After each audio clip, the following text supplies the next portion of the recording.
Assalamualaikum warahmatullahi wabarakatuh. Di sini saya Gamal Febrianto akan mempresentasikan tentang 7 dan 8 habits dari Stephen Covey.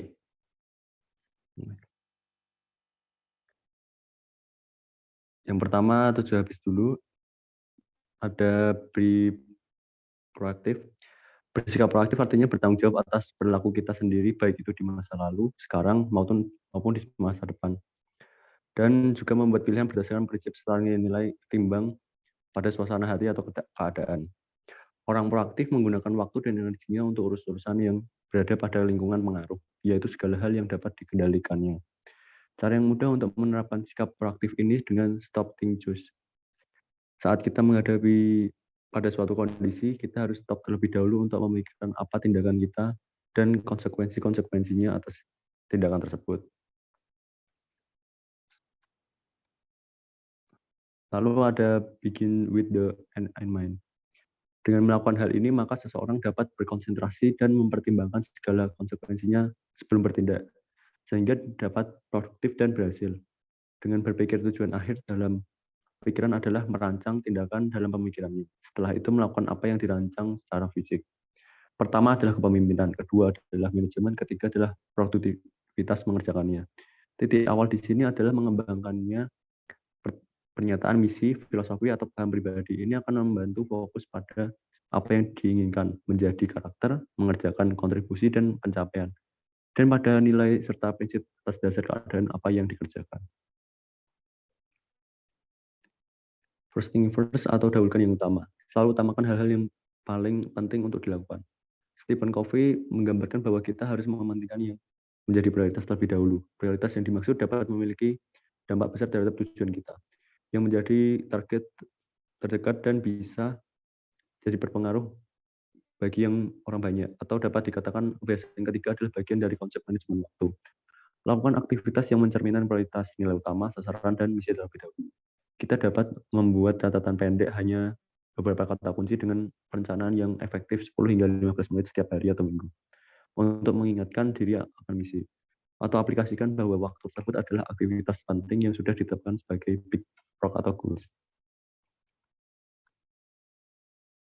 Selanjutnya ada think win-win, berpikir menang-menang. Hal ini bergantung pada hubungan dan kerjasama dengan orang lain, maka semua pihak perlu mendapat bagian yang adil dan menguntungkan. Pola pikir menang-menang adalah pola pikir yang memperhatikan semua pihak, tidak hanya berpikir terhadap satu sisi ego, tapi menangkan banyak ego. Kerangka pikir menang-menang adalah kerangka pikiran dan hati yang terus mencari keuntungan bersama dalam semua interaksi manusia. Hal ini merujuk pada solusi menang-menang. Semua pihak merasa senang dengan keputusan dan merasa terikat dengan rencana tindakannya. Menang atau menang melihat kehidupan sebagai arena kooperatif, bukan kompetitif. Next. Seek first to understand, then to be understood. Berusaha untuk mendengar dengan empati, sehingga kita bisa dipengaruhi oleh orang bercerita. Hal ini akan menimbulkan timbal balik. Kita juga dapat mempengaruhi mereka ketika berbicara.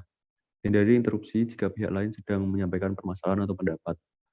Menumbuhkan rasa saling menghormati, saling peduli, dan memecahkan masalah dengan positif.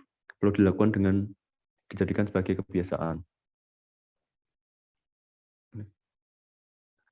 Sinergi atau sinergis.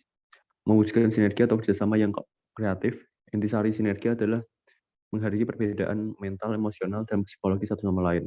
Karena sinergi adalah tentang menghargai perbedaan untuk saling menunjang, maka galilah potensi dan kebaikan kontribusi orang lain. Semakin kuat sinergi dalam satu tim, hasil yang dicapai akan lebih besar dan lebih efektif. Asahlah gergaji. Stephen Chow, kebiasaan ini akan membantu meningkatkan kemampuan dan pengetahuan kita. Mengasah gergaji adalah tentang liburan, melakukan hal-hal menyenangkan, mengerjakan hobi, dan semua hal yang membantu kita mendapat kesegaran dan semangat baru. Asahlah gergaji. Kebiasaan ini merupakan pembaharuan diri dalam bentuk spiritual, mental, fisik, dan sosial atau emosional.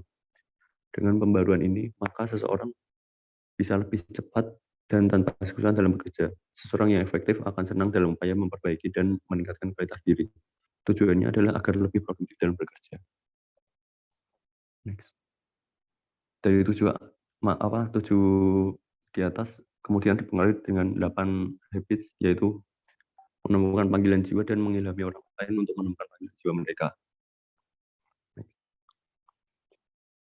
Kebiasaan ke-8 sendiri adalah temukan suaramu dan inspirasikan yang lain untuk menemukan. Suara itu sendiri didefinisikan sebagai kepentingan pribadi yang unik.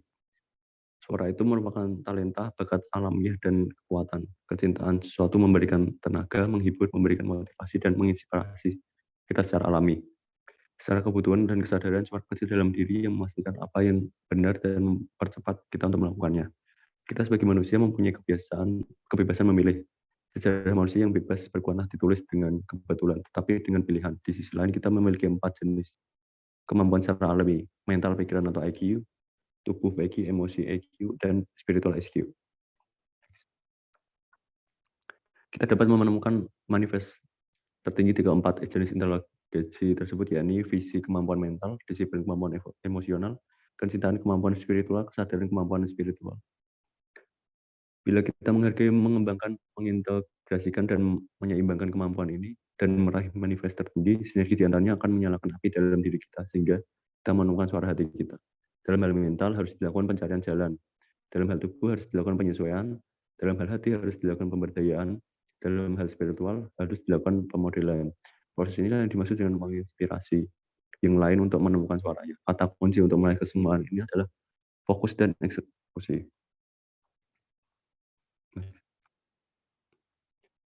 Kebiasaan ke-8 merupakan titik potong tengah antara 3 kebiasaan pribadi. Berbeda dari buku 7 habits sebelumnya yang berorientasi pada kepraktisan, keseluruhan dari 8 habits ini lebih berorientasi pada teori. Seperti kata Covey, suara adalah kepemilikan individu yang berbeda nyata. Signifikansinya akan terlihat jika semua yang menghadapi tantangan tersebut yang membuat manusia sama.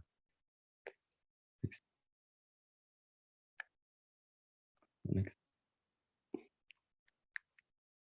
Sekian presentasi dari saya. Mohon maaf apabila ada kesalahan. Sekian, terima kasih.